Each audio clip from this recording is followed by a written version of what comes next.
20 tonight, we'll be joined by Kevin Durso. Kevin Durso will join us. He is our 973 ESPN.com Flyers insider. The Flyers officially introduced John Tortorella to the media today. Tortorella is the new Flyers head coach. So we'll get Durso's impressions of Tortorella.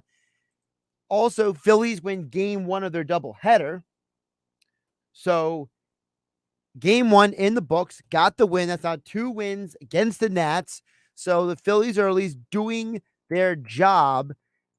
I don't know if they're going to win the game tonight just because of the fact that no Harper, no Gregorius in the lineup. Bradley Falter is the guy starting tonight. So tonight might not be a winning night for Phillies. But listen, you win 2 out of your first 3 games in a series of a 5-game set. It's pretty good. Actually not bad, considered all things considered. So, but we'll get to the Phillies in just a moment. There was some Eagles news that broke. If you haven't seen it, over at 97.3 ESPN.com, make sure you got the app in hand so you know what's going on. Jakarski Tart has just been added to the Eagles. This just broke about an hour ago. The news came down, and my initial reaction when they grabbed Tart is basically, all right, you're bringing in a guy who has experience to compete with this group. I'm a big believer in the more vets you have on a team, the better. I'm not saying you should squeeze out the young guys, but you got to at least bring in some veterans to support the young players. Jakarski Tart is a guy who has started on a team that got to an NFC championship last year. To me, that's a very valuable thing to have. I don't know if he's going to be one of your starting safeties, but here's what I do know about Tart. This is a guy who's already started 64 games in the NFL. He was a starting safety on a team that played in the Super Bowl. That's not experience I can overlook, forget, or dismiss. So for me, I think this is a very, very valuable signing. And as I told Mike Gill about 30 minutes ago, I feel like this reminds me a little bit of Steven Nelson, where the Eagles waited for the market to come to them. The Eagles waited to let things play out, and they basically told Jakarski Tart, look, if you can get a better deal somewhere else, go get it. But we're only going to sign you to X number for X number of years. The Eagles waited on the market, let the market come to them, brought in some reinforcements. So I think this is a smart move by the Eagles. I think this is one of those moves that could pay off long term because, look, if you're going into the season with your 2 and 3 safety as Marcus Epps and Kayvon Wallace, I'm a little nervous. I think Epps is serviceable, but I don't think he's elite. And I think Wallace is still raw as an NFL safety. So for me, I look at bringing in Tart as, hey, Epps and Wallace, you beat out this guy, you outperform this guy in training camp and the preseason and the inter squad practices, then great. But you got to beat him out first. And for Tart, it's an opportunity to prove his value in a market where he didn't, obviously get what he wanted. Right? He has a theory that, hey, you know what? I can go get some playing time with the Eagles and I could shape things up. And, I don't know if he'll start, but I do think he'll have a role on this team. And I think it only makes the team better. Look, think about all the additions the Eagles have now made on defense this offseason, okay? You bring in Hassan Reddick to be a blitzer. You draft Jordan Davis to shore up the interior short and long term of your D line. You bring in White, the linebacker. You draft Nakobe Dean. You sign James Bradbury, and now you sign Hart. That's a pretty good set of upgrades. A defense that was very fortunate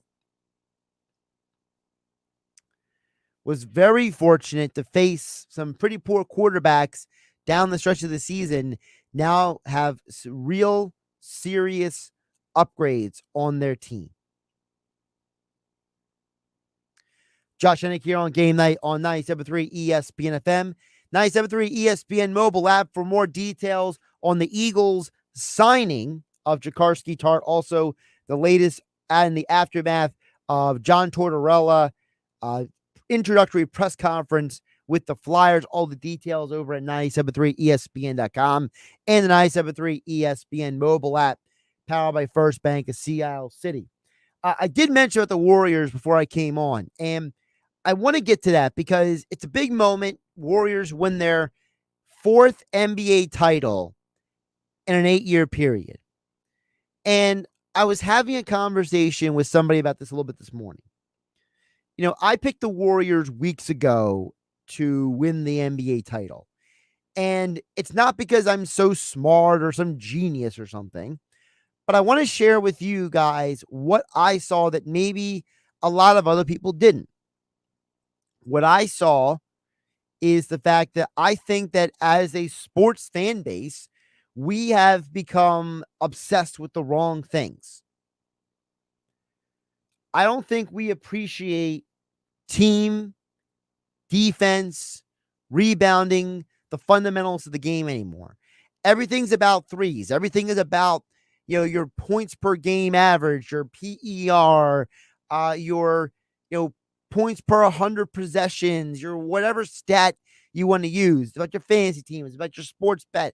It's about trends. Listen, at some point, you just got to strip everything away and ask yourself the question, what really matters to winning? It's not your PER. It's not your points scored per 100 minutes played. It's not your defensive player rating. It's what happens on the field. What happens on the field? On the court, on the ice. These are the things that matters.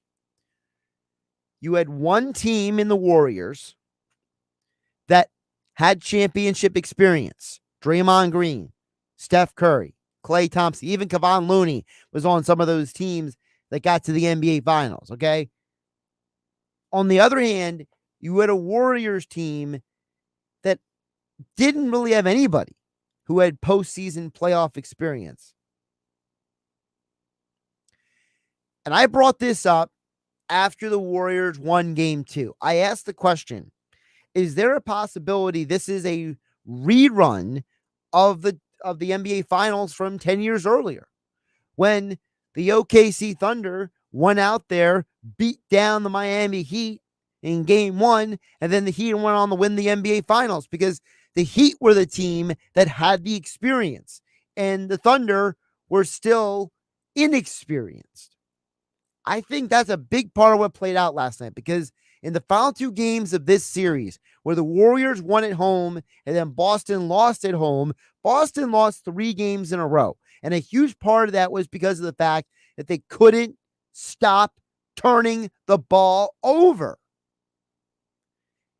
And I understand some of those turnovers were not 100% their fault, but at some point you got to know that if the Warriors are out there, I think they finished with 128 points off turnovers in this series. You have a team that went out there and pushed the pace of the game, forced you in a position for you to be unsuccessful. Stop handing the ball to them for them to score. It's a very simple equation. But for Boston, they couldn't figure it out. Whether you want to say it's because of the Warriors' defense or you want to say it's because of their inexperience. I had a lot of people hit me up at 609-403-0973 on the text board who were tweeting at me on Twitter, who were ripping me for picking the Warriors, telling me how I don't see Boston for who they are, how ridiculous I was. And I just kept turning around to him saying, why are you dismissing the Warriors' experience? Why are you dismissing what the Warriors bring to the table? And then back to the point of this conversation, all of us, we've all made this mistake. We've all fallen in love with the numbers and the metrics and the analytics. Sometimes it's just as simple as one team plays really good defense and the other team is just not as good on that part of the game. The Celtics are not great at handling defensive pressure, and the Warriors were putting up great defensive pressure last night. So the next time you hear somebody say, defense doesn't matter, I don't care about defense, what you really should tell them is, then you don't care about winning championships. The biggest thing people forget about Golden State is that they have become a team that won 4 championships in 8 years. A huge part of it was because of their defense. And they've evolved from a team whose defense was built around guys like Thompson and Green to now it's Wiggins. Now it's Payton out there playing high-level perimeter defense. Wiggins and Payton gave the Celtics a lot of problems in this series. And I mentioned this previously. I feel like whatever moment it was, there was a point in this series where Steve Kerr just looked around and said, I just don't care what people think about me. I don't care about the scoring. I don't care about the Splash Brothers. I care about winning a championship. I'm going to go out there and play a non-aesthetically pleasing form of basketball. We're going to go play defense. We're going to first force turnovers. We're going to hit the glass and get rebounds. We're going to take our game and force Boston to beat us where we want to take this series, and Boston was never capable of doing it. Not because Tatum is a bum, not because Jaylen Brown stinks, not because Marcus Smart can't play point guard, not because Al Horford is Al Horford. No, it's because Boston's best players, Tatum, Smart, and Brown, were not ready for the moment yet. They were not at the level needed to win a championship. Just not this year. Look, Boston got to the finals thanks to a few things breaking their way. And they got to the finals and they faced a team that forced them to play out of their element. And Boston didn't step up. And Steph Curry and the Warriors now have a stamp on the history of the game of basketball because they did it a way that people don't want to talk about. When we talk about the Sixers, when we talk about these teams in the NBA, we got to start talking about defense because the Warriors just showed you that in today's NBA, if you don't have a team that can play defense, you got no chance. If the Warriors were all offense and mediocre defense, they don't win this series. Boston wins it in 6, not Golden State. Josh Hennig here on Game Night on 97.3 ESPN FM and the 97.3 ESPN mobile app, powered by First Bank of CLC. We'll get to your guys' thoughts and comments a little bit later in the show. Text board is open at 609-403-0973. You also can DM the show through the 97.3 ESPN mobile app, powered by First Bank of CLC. But speaking of defense, John Tortorella is going to bring his aggressive style of coaching to the Flyers. What does that mean for the future of the orange and the black? We'll ask our Flyers insider Kevin Durso next here on 97.3 ESPN FM. I'm Josh Hennig, and this is Game Night.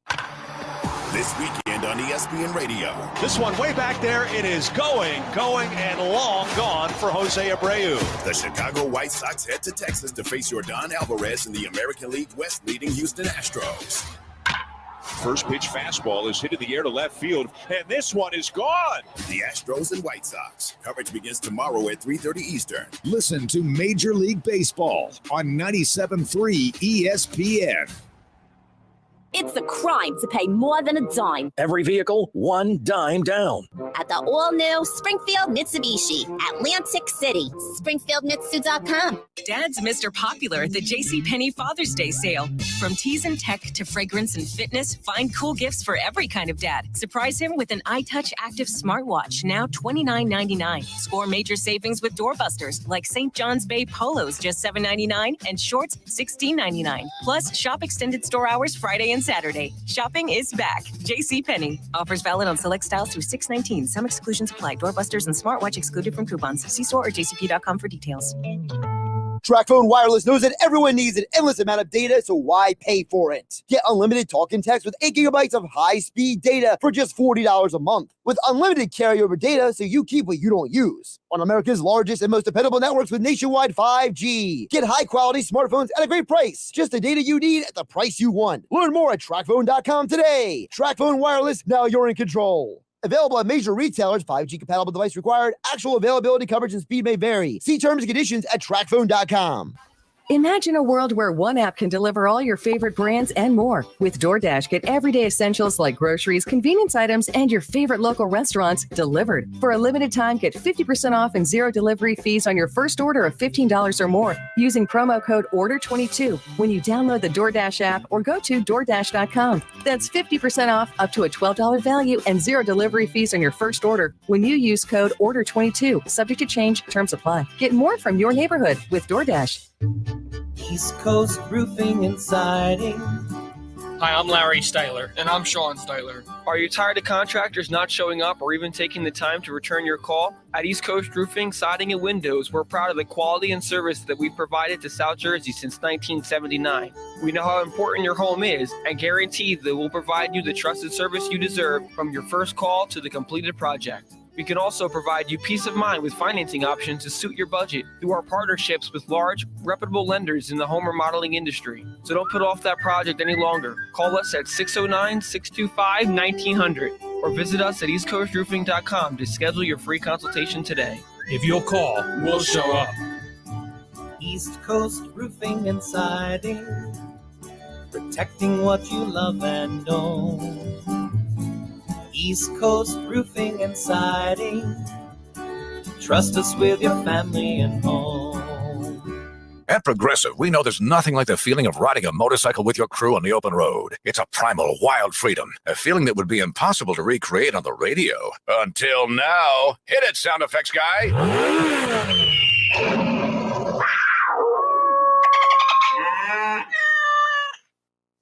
No.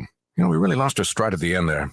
Get 24/7 roadside assistance with Progressive, America's #1 motorcycle insurer. Progressive Casualty Insurance Company and Affiliates. Roadside assistance subject to policy terms and limits and may require comprehensive coverage. I always wanted to learn Spanish, but I never thought I'd have the time. Then I discovered Babbel. Babbel's lessons are fun. They only take like 10 or 15 minutes, and in 3 weeks, presto, you're speaking another language, like magic. I love that Babbel's lessons aren't just robots talking. They're voiced by native speakers, so you get the pronunciation just right. If you want to learn a language, there's no faster, easier, better way than Babbel. Babbel. Babbel. Go to Babbel.com to try for free. That's BABBEL.com. Babbel.com. If you want your dental visit to feel like this, try new Crest Densify. Crest Densify actively rebuilds tooth density to extend the life of teeth by remineralizing enamel. Crest, the #1 toothpaste brand in America. Summer in the Garden State means Jersey Fresh blueberries. Hi, Ag Secretary Doug Fisher here. Local Jersey Fresh blueberries are bigger, better, and full of flavor. They're available right now at your favorite market. Love fresh? Buy local. Jersey Fresh. You're listening to Game Night with Josh Hennig on 97.3 ESPN and the free mobile app. Josh Hennig here on Game Night on 97.3 ESPN FM. Don't forget, Game 2 of the Stanley Cup Finals coming up. Tomorrow night, coverage begins at 7:30 p.m. here on 97.3 ESPN FM. We'll be talking with Kevin Durso, our Flyers insider from 97.3 ESPN.com. He'll be joining us in just a moment here. Flyers hired John Tortorella. You also have Stanley Cup Finals going on. So a lot of moving parts here. Flyers off season just getting started as the NHL season is coming to an end. And by the way, the NHL owns the rest of the month almost because they're on ABC. They're not buried on some channel nobody can find anymore. So to get more into John Tortorella, the Flyers, and the Stanley Cup, Kevin Durso joins us now here on 97.3 ESPN FM. Kevin, how you doing today? Doing well, Josh. How are you? So now you're usually like in a studio and all that stuff. Like, so like you like, where are you right now? Taking a pause from a backyard barbecue. Okay. So I'm ruining your social life to talk about the Flyers. Nope, you're all good. It's an important day for the Flyers, obviously. So, just trying to make as many appearances as I can for everybody that wants a little piece of me right now. So it's all gotcha. Good. All right. Well, let's get into Tortorella because I thought there are a couple things he said that are very interesting. Is it just me, or does John Tortorella sound like that he's trying to be the 2.0 version of himself, talking about, I've made mistakes, I've listened to people, I've talked to people, being off from coaching for a year helped me be a better person. Like, this sounds like a guy who, maybe is trying to be like, hey, I know there are stuff out there about me. I'm a better version of myself today. A little bit. I heard you yesterday kind of bring up his tenure and his stability as a coach in many situations. He had 7 years in Tampa Bay, 5 years full-time with the Rangers. He just came off of 6 years with Columbus and took a year off before taking this job with the Flyers. And you brought up the one, the kind of one piece of it where it's not that way, that 1 year in Vancouver. Right. That, to me, the whole thing centered around an incident that he's not proud of, and he's admitted that he made a mistake on. And this is one of the past mistakes he's talking about. They were playing a game in January against Calgary, and the game started off, you're going back a few years now. You're talking about 2014 here. But the game started off with an old-fashioned line brawl, put 2 fourth lines on the ice, and the intention was 3 guys are going to fight right off the bat. So you had 3 different scraps going on at one time, and Tortorella knew kind of what was going on and just kind of lost control of his emotions, was doing a lot of finger pointing across the benches. It was probably, outside of him jumping up on the bench, it was one step short of the Peter Laviolette, Dan Bilesma from about a decade ago. And when the period was over, and he's admitted this in an interview previously, he said he didn't even coach the first period. He just wanted to basically take on the other coach. And he went and tried to do something about it. He went down the hallway of the visiting locker room, and that's just, you don't do that, and he crossed the line that night, and the rest of their season from there was very tumultuous. That was a team that was off to a decent start under him, as most John Tortorella teams are, and then had a 7-game losing streak, lost 11 of 12, ended up missing the playoffs, and that was it. That group was done. One of his assistants that particular year was Mike Sullivan, the current Pittsburgh Penguins head coach, and Tortorella has said of that year, he knew by the end of that year, if it was over, whatever the situation turned out to be with Vancouver, they couldn't coach together anymore. He wasn't going to have Mike Sullivan as an associate head coach. And as such, that meant that allowed Mike Sullivan the opportunity to eventually end up behind the bench of the Pittsburgh Penguins, that he wins back-to-back Stanley Cups, and his resume has just blossomed from there. And they still communicate regularly and things like that. And now, once again, just like it was with Tortorella when he was with Columbus, they're going to be in the same division, and they're going to see each other pretty regularly as opposing teams here. And that's certainly a fun element for Tortorella, but he is a guy who knows he's crossed the line before. He's crossed the line in a lot of ways, whether it's pushing a certain player too far and and he does it with good intentions, but I think the execution is always a little bit off with him sometimes when it gets to that point. I don't think it happens all the time, but I think whenever he comes back to a point where he goes, I made a mistake, it's usually in the execution, not the intention. And that's kind of a big thing for him, because it means he just cares so much about his players. And I'm sure that the players who will want to play for him will understand that. So before we get to specifically the players, what were some of the things that stood out to you about what Tortorella said? Because, like I said, to me, the vibe that I got was this was the guys like, look, I am who I am, but, I've grown from these other things that people are going to bring up. Yeah, so two things for me were really common themes of the press conference, and he pretty much didn't hesitate to say what the way things are going to be pretty much from the get-go. He's eager to get going. He's pretty much going to set the expectations for the players that he has right away. And he's obviously familiar with Cam Atkinson, who he had in Columbus, but he's got to get to know the rest of these guys. And he's pretty much already kind of set the tone. He turned and said, I want to be a tough team. I want to be a hard team. We're going to push hard. We're going to practice hard. You got to be prepared to come and push yourself at practice. And talked about how basically, like, get ready for a demanding training camp and get ready for a lot of focus on your skating and playing away from the puck, because he's a coach that preaches structure. And it may sound very defensive at times, but he wants players to also show off the offensive side when it's appropriate. Like, you can be a successful offensive player for any coach in the league, especially if you do the right things away from the puck. So that's always his mentality. And certainly he's thrown down the gauntlet for what to expect already. He was as passionate as it gets when explaining. I loved his line about not only being a hard team to play against the audience, because I want us to look hard in terms of we get off the bus and we look like we're a hard team to play against just walking into the building, let alone, when we actually play the game. I think that's a great message to have right off the bat. And then I think his second common theme was overall communication. He's a guy who's going to be honest to a fault. He said that the players are going to know where he stands every single day as long as he's doing this job. And yet he knows the importance now. And he admitted, this is one of the mistakes he kind of admitted to, was, years ago, he'd be stubborn about listening to a player and how they perceive the coaching style or the things that they feel are important in the game. He's had to learn how to listen to the players and find that two-way street of communication. He mentioned two-way street multiple times. And I think that's a great way to look at it, because if you have a coach who is willing to understand the way the player thinks and what makes them successful, but knows how to push properly, then you can be a really successful team. I think we see all these coaches, especially the two that are in the Stanley Cup final right now. If we look at John Cooper and Jared Bednar, we see coaches that seem to know how to find that balance. And I think that any coach that can find that balance can certainly unlock some really good potential in players and take their game to another level when the time comes. I'm glad you brought that up about the guys who are in the final right now, because to me, I think the thing that people overlook with the Tortorella hire is, to me, I don't see a ton of differences in terms of like how teams are on the ice from a Tortorella team. Because people forget, Tortorella jokes, I'm the reason why there's a Tampa, dynasty now, because we swept them those years ago. And that John Cooper has come out and said, hey, if Tortorella's team didn't play us the way they did, we wouldn't be here today.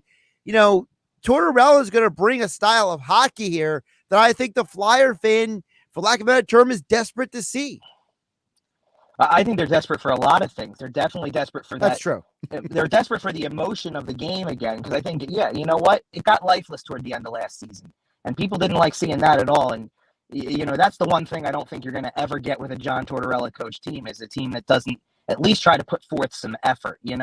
It's going to be an honest day's work, whether they win or lose, whether the talent level's high enough. I think you're going to see the honest effort. And if you don't see the honest effort, then there's going to be consequences, because this is a guy who, sometimes some guys talk the talk as a coach and say, yeah, I'm going to change things up. I might bench a guy, or I might and threaten that type of stuff.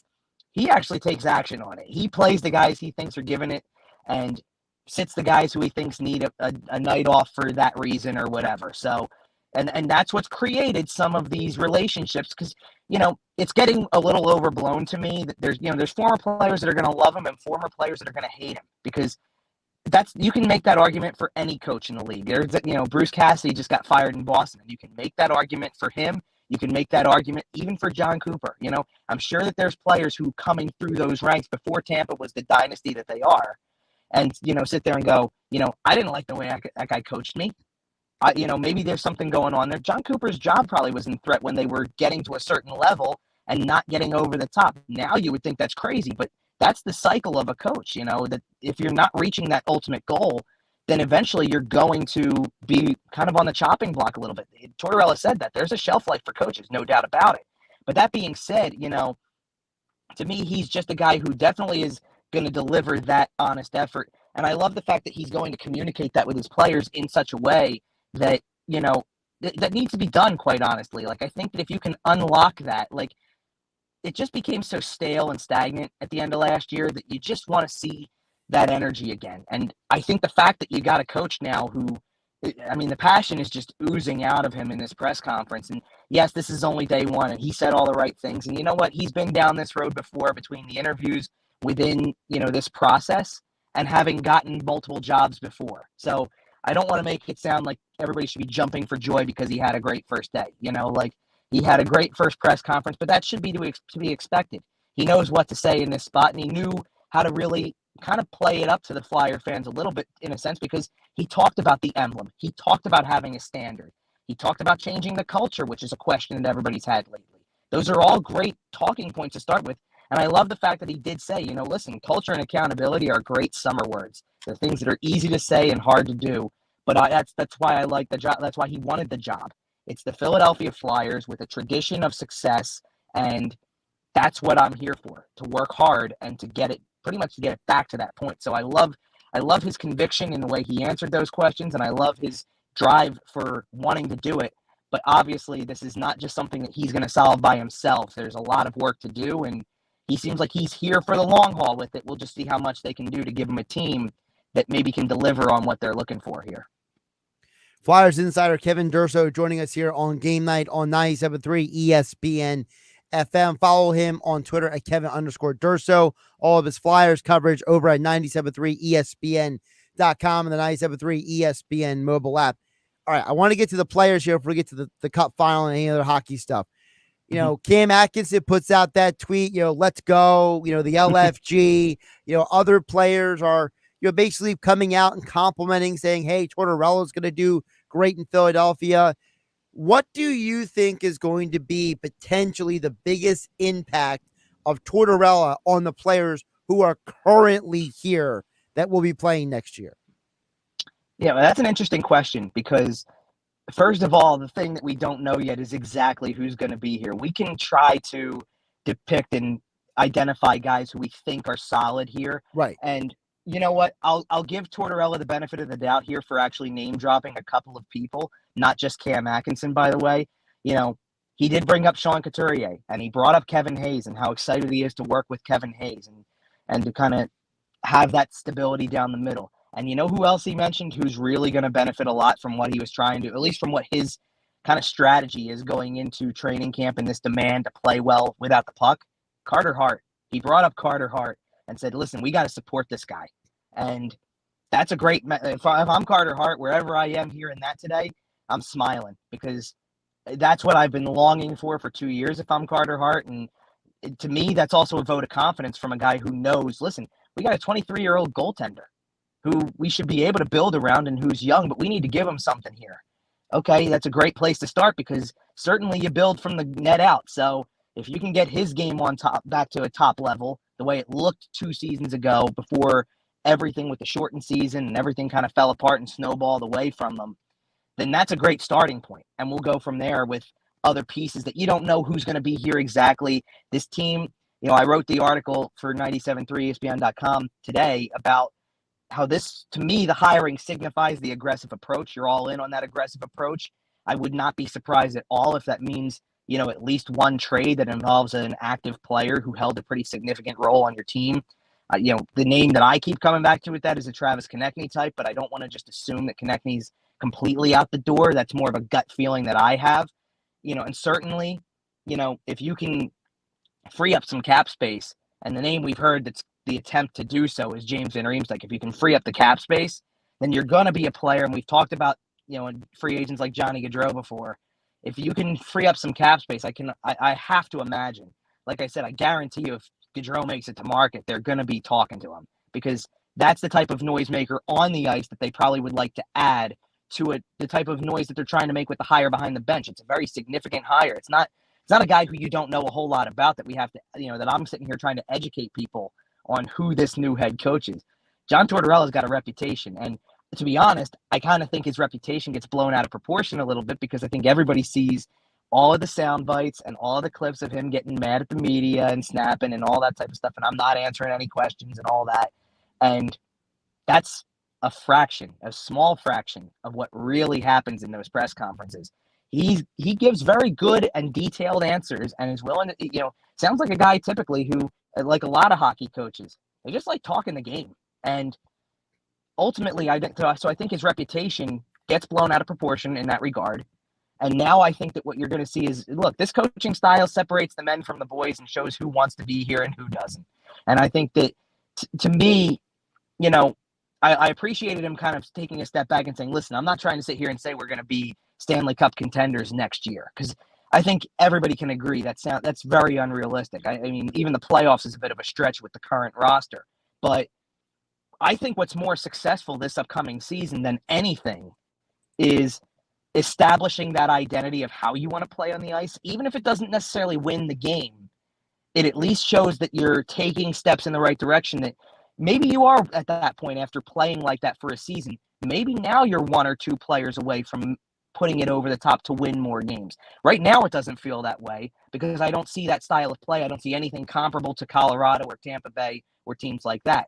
But if I start to, and I see that they're losing games, maybe a lot of games in overtime, maybe a lot of one-goal games where it's a little bit of a challenge in those, you know, you just don't quite have the talent level to put you over the top, then I start to think about the possibility of, okay, adding one more player that takes that talent level to a higher spot, or drafting a guy who you develop properly and get him in there and get him into a significant role like a lot of teams are doing, then I think you got something. And I think that Tortorella's got enough of a shelf life with this team right now to be able to see that through enough. Like, he's certainly not going to go anywhere after year one unless something crazy happens, exactly like Vancouver.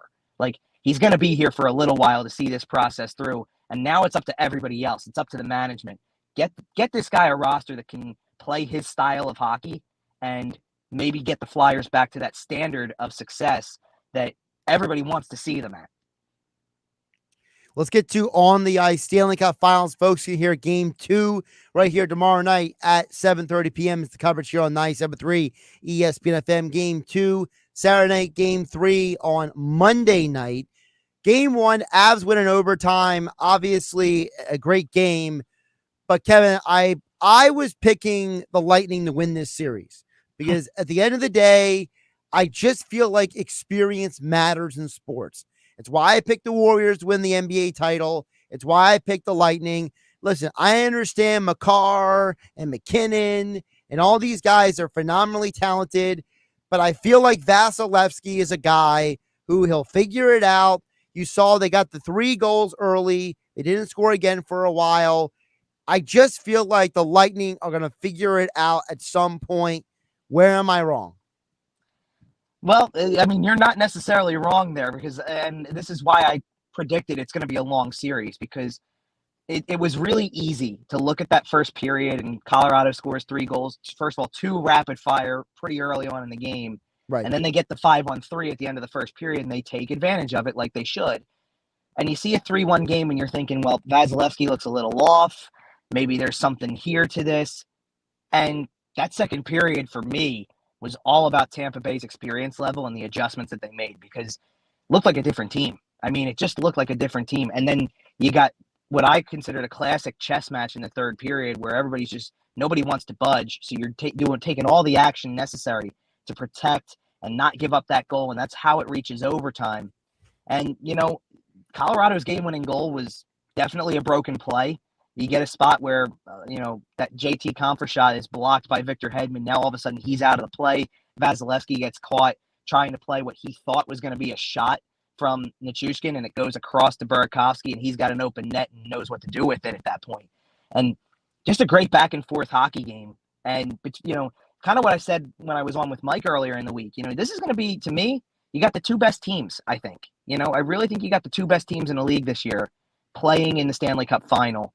And you're seeing the way that both teams can kind of game manage in that game 1. Now, I want to see who kind of outlasts that in the rest of the series. I think it's big for Colorado that they were able to win that game 1 the way that they did in overtime after losing the 2-goal lead, and doing it all while Tampa Bay brought back Braden Point for the first game of the series. First time in 2 series he's been back.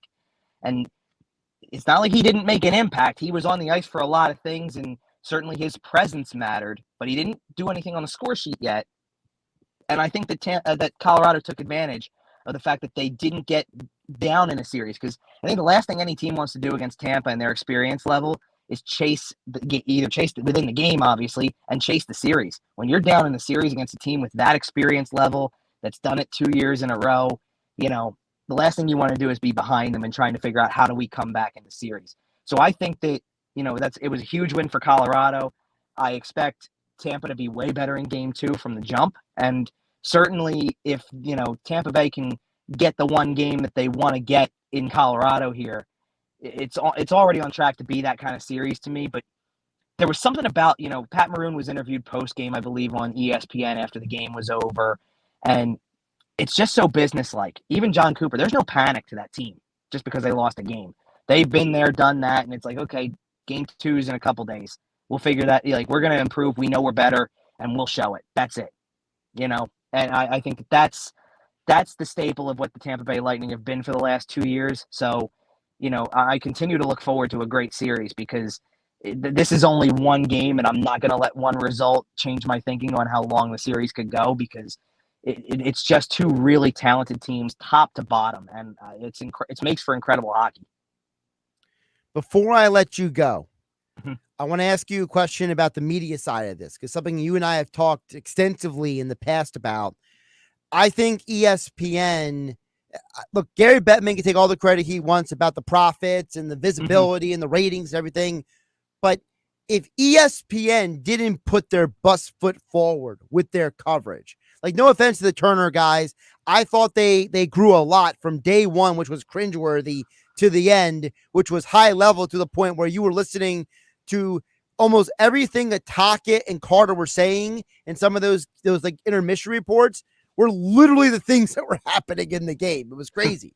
So they did a great job. But I think if ESPN didn't say, we're not just going to bring you in, we're going to put our best of the best we can out there, I think that's been a huge part of the success here media-wise, because I think people, they turn on ESPN, they see a hockey game on ABC or ESPN, they're watching.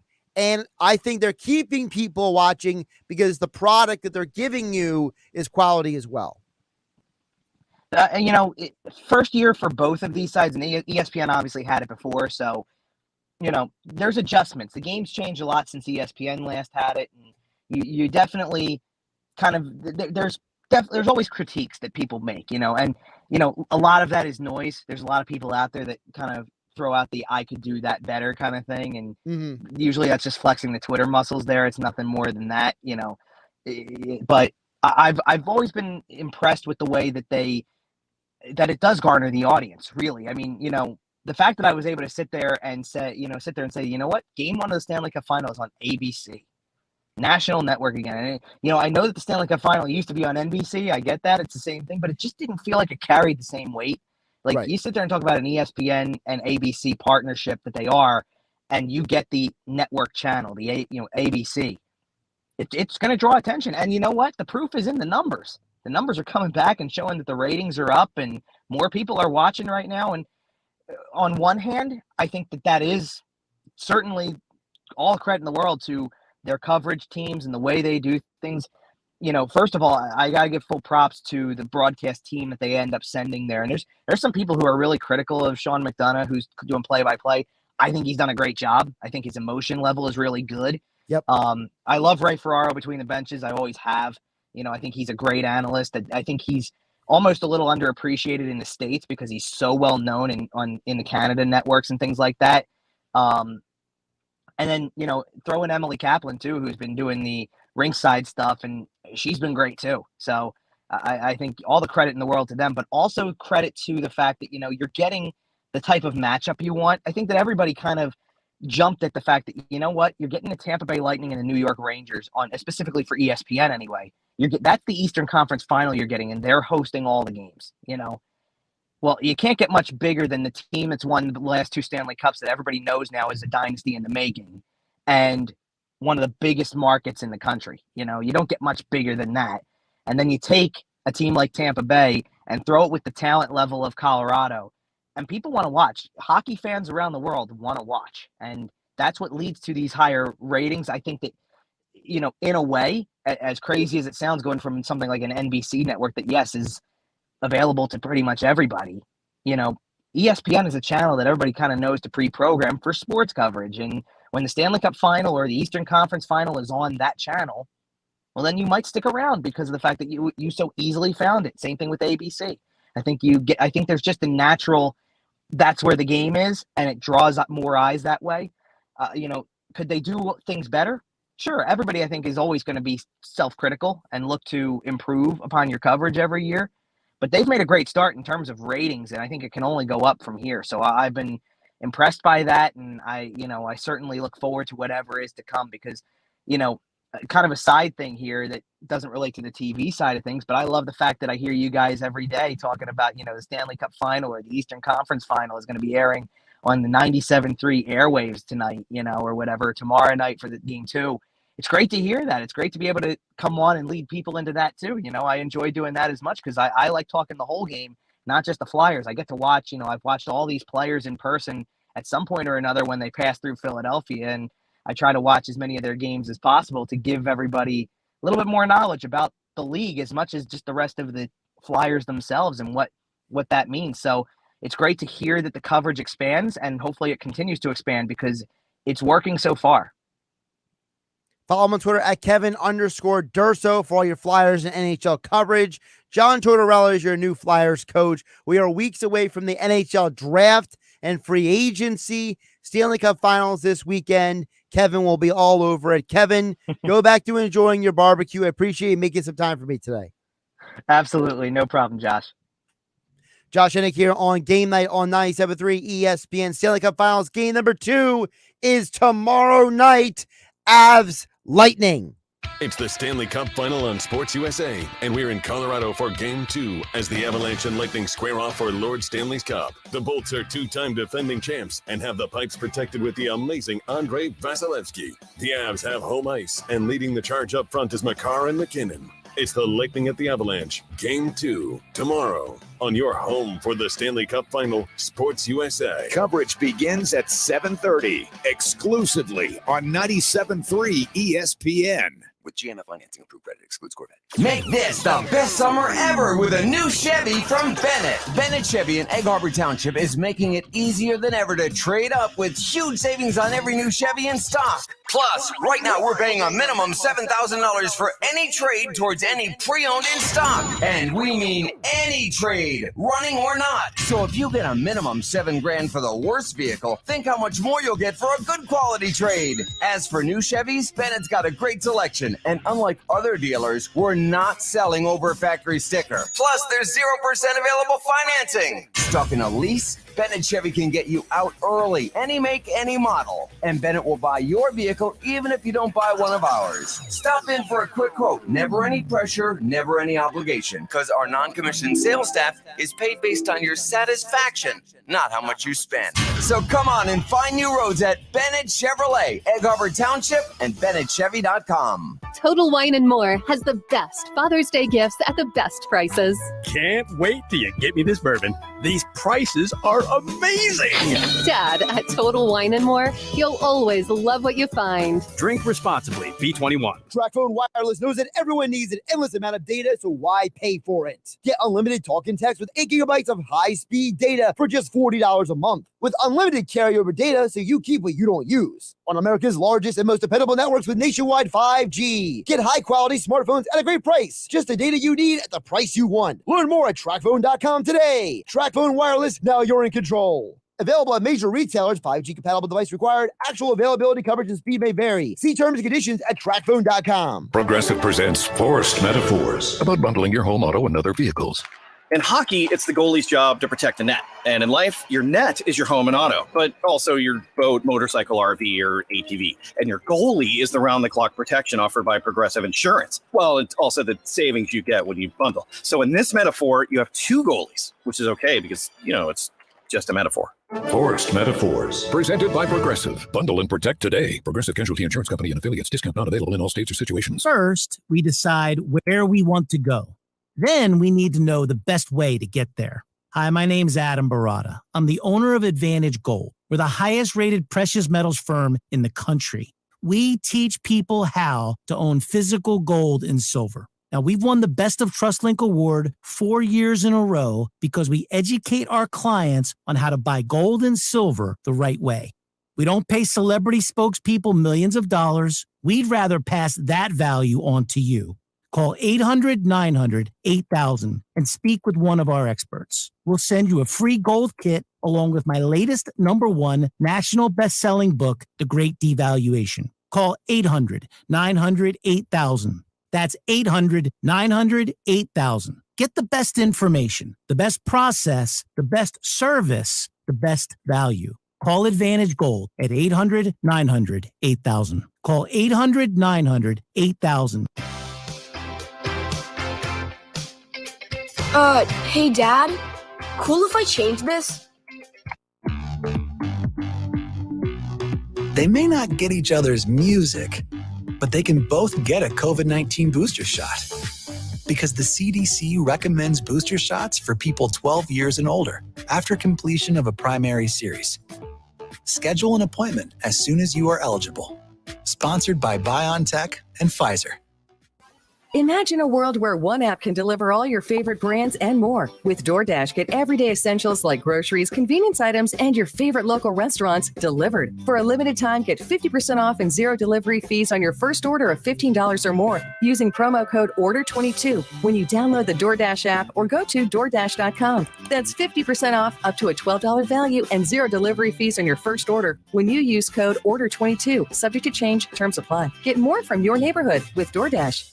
Hon, look, it's Hartburn. How did he know we were at the beach? No clue, but he's not ruining our vacation. I packed Prilosec OTC. With just one pill in the morning, Prilosec OTC prevents excess acid production that can cause frequent heartburn, so we can enjoy ourselves. Speaking of, time for our luau. Aloha, heartburn. Block heartburn from your summer bucket list with Prilosec OTC. If possible, while taking Prilosec OTC. Use as directed for 14 days to treat frequent heartburn, not for immediate relief. Summer in the Garden State means Jersey Fresh blueberries. Hi, Ag Secretary Doug Fisher here. Local Jersey Fresh blueberries are bigger, better, and full of flavor. They're available right now at your favorite market. Love fresh? Buy local. Jersey Fresh. Now, more Game Night with Josh Hennig on 97.3 ESPN and the free mobile app. Before we wrap up the show, as promised, look here what you guys have to say. Text board is open at 609-403-0973, or you can DM the show through the 97.3 ESPN mobile app, powered by First Bank of Seattle City. Over on the text board, texter says, Josh, defense definitely played a role in the Golden State Warriors winning, but we have to give Steve Kerr credit for drawing up plays to get Steph and other players open. I know Mike Gill always says coaching doesn't matter too much, but when the Celtics just pass the ball around and players didn't move or cut back or cut the offense, get stagnant and couldn't get up off the Warriors. Warriors were setting multiple screens, get open and putting pressure on the Celtics defense, unlike Tatum and Brown were just going one-on-one. A couple things there. One, Kerr definitely deserves a lot of credit. I wouldn't give him as much credit for the offense because I think Kerr and the offense, the Warriors, they kind of already know who they are. You know, getting Steph open, getting Clay open, putting guys in a position to be successful. You know, Kerr's been doing that for years. So to me, that's nothing new. I just felt the big move by Kerr was to basically say, I rode Jordan Poole as far as I could. Now I got to go somewhere else. I got to go to the Gary Paytons. I got to go to Andrew Wiggins.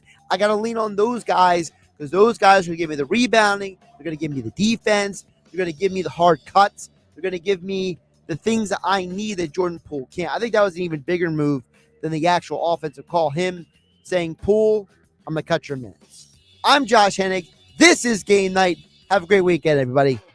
Saturday morning in the locker room with Billy Schwein, 3-time All-Big Ten linebacker Brad Quast joins me in the studio. The sportsbook consigliere Dave Sharapan checks in from Vegas with his reaction on the NBA Finals and Major League Baseball. The Phillies are in the middle of a 5-game series in our nation's capital. We'll react. Then it's the Beach Patrol report. This week we will hear from Lieutenant of the Margate City Beach Patrol Chuck Galley, the winner of 13 South Jersey Lifeguard Championships. All that and more. It's the locker room with Billy Schwein, Saturday morning from 10 a.m. to noon on 97.3 ESPN and the mobile app.